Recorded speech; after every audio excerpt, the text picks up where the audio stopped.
केशव, यहाँ जली हुई बीड़ी कौन छोड़ गया है?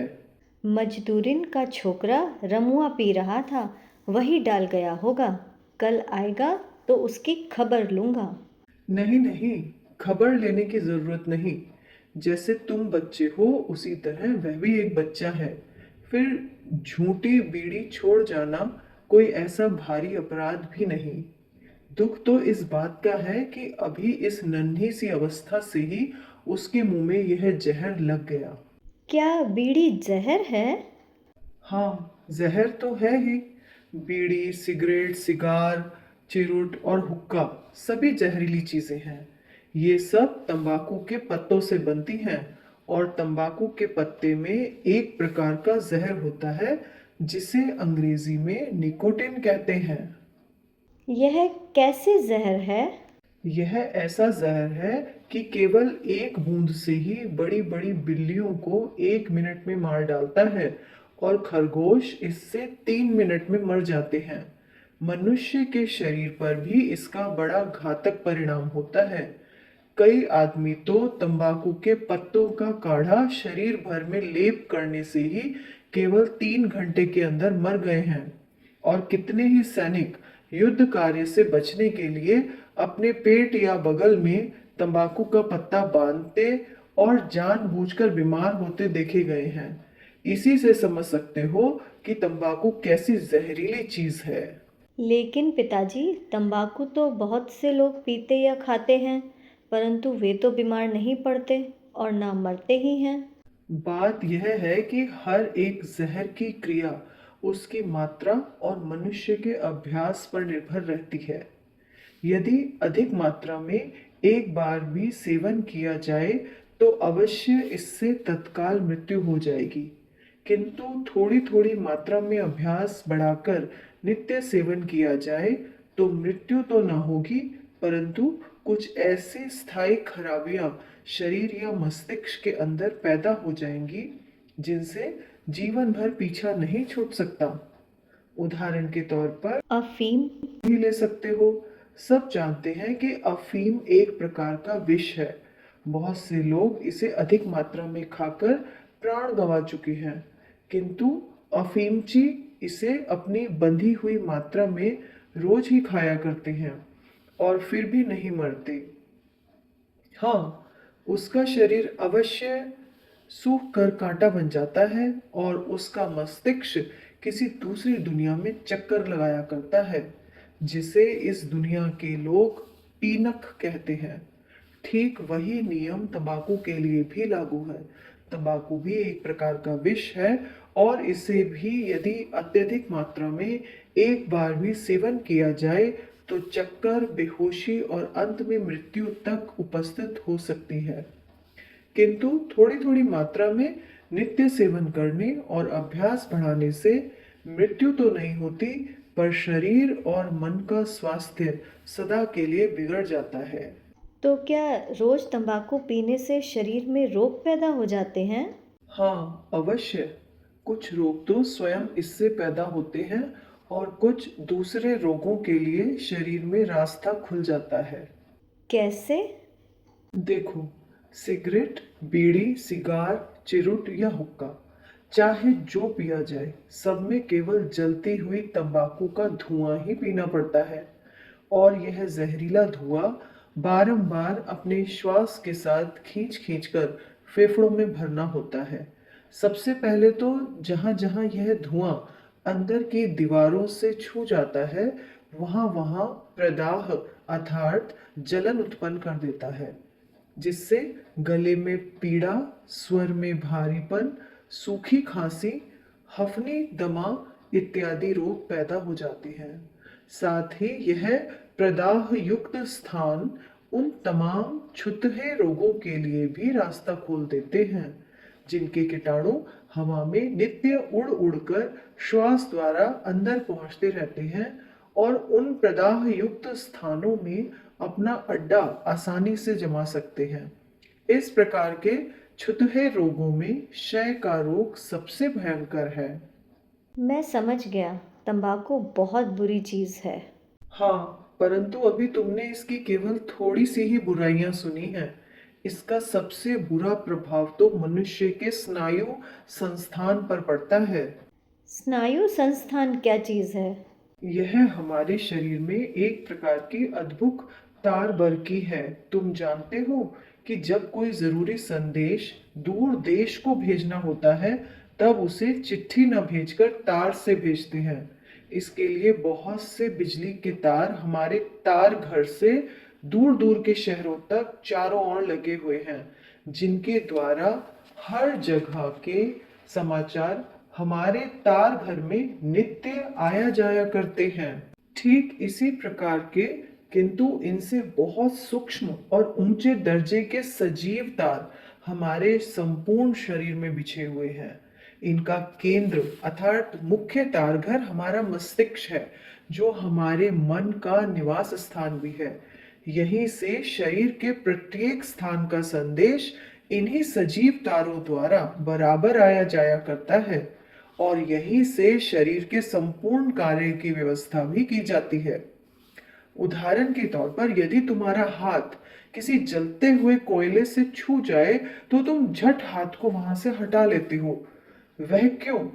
बात यह है कि जो तार या स्नायु मस्तिष्क से आकर तुम्हारे हाथ की खाल तक फैले हुए हैं, उन्होंने ज्यों ही उस जलते हुए कोयले का स्पर्श किया, त्यों ही उसकी खबर मस्तिष्क तक पहुंचा दी।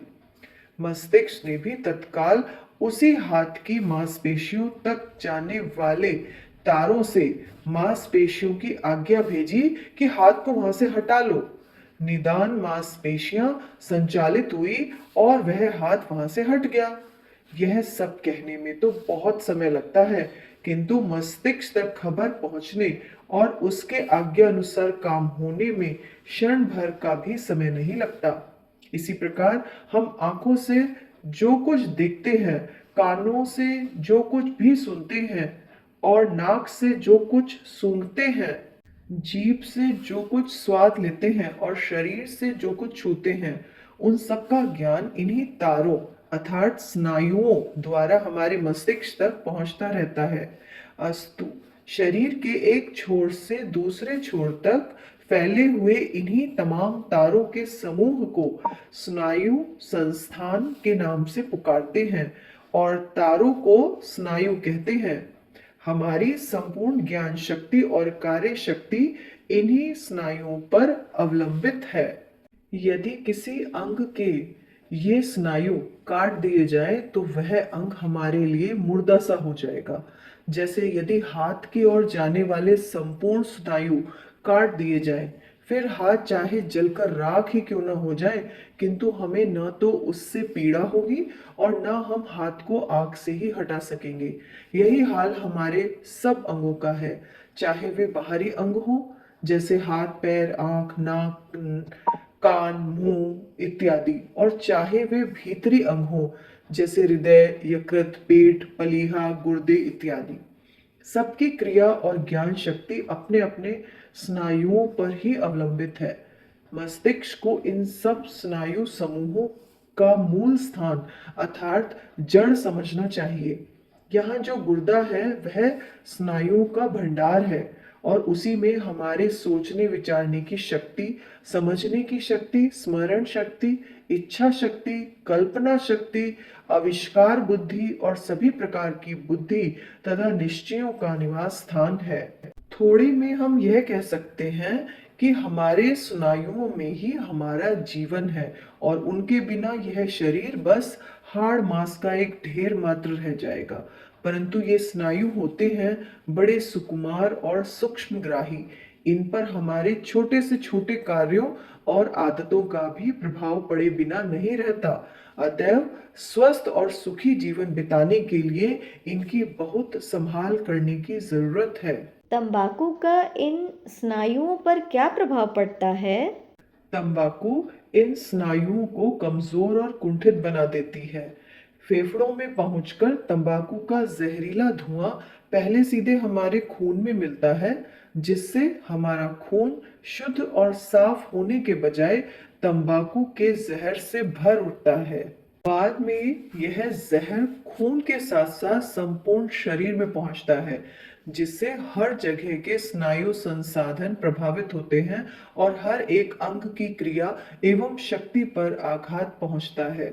उदाहरणार्थ, फेफड़ों से होकर जब ये जहरीला खून हृदय में पहुंचता है, तब वहां के स्नायुओं को खराब करके बहुधा हृदय की दुर्बलता और धड़कन आदि रोगों को जन्म देता है।